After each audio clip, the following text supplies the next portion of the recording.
والآن إلى الصومال الإثيوبي. يقود رئيس الإقليم الصومالي السيد مصطفى محمد عمر وقيادات أمنية وعسكرية من عشيرته أوغادين حملة تهجيرية قسرية واسعة على عشيرة فق عمر المعروفة الشيخاش في منطقة بالي في الإقليم الصومال،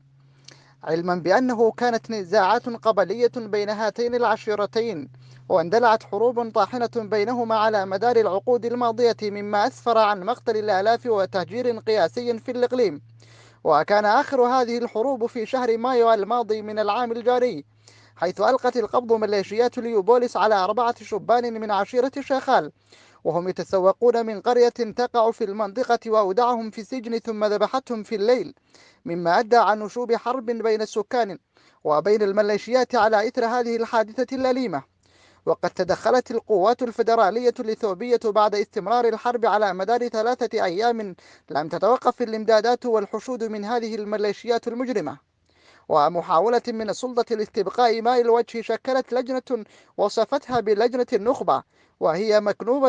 مكونة من موظفي الحكومة يترأسها نائب وزير الشؤون الرئاسة السيد عبد الرزاق سيد، ويقف خلفه مسؤول الجهاز الأمني، وهو الذي تولى كبر هذه الخطة الجهنمية. ولكن وصلوا مهمتهم القذرة كتعب الحكومة السابقة من الإقليم، وقرروا على مصادرة أراضي هذه العشيرة وتهجيرها قسرا عن مناطق شاسعة وقرى ماهولة، حيث تورطت كل الحكومات المتعاقبة على الإقليم بهذه الحرب الأهلية وشاركتها بشكل مباشر،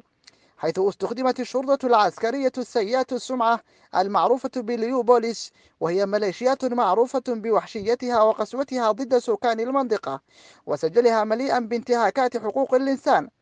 وقد جاء مصطفى محمد عكجر ليكلف أجهزة الدولة لتنفيذ هذه المهمة القذرة، وأسند المهام إلى رئيس الجهاز الأمني في الإقليم حسين قاسم حاشي، وقائد ميليشيات ليوبوليس العقيد محمد حاجي،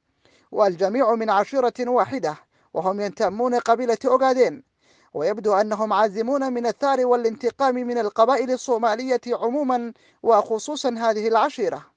ويبدو أن الحكومة الفيدرالية في أديس أبابا غير مكثرة تقوم به سلطات الإقليم من تجهيز للسكان وتغيير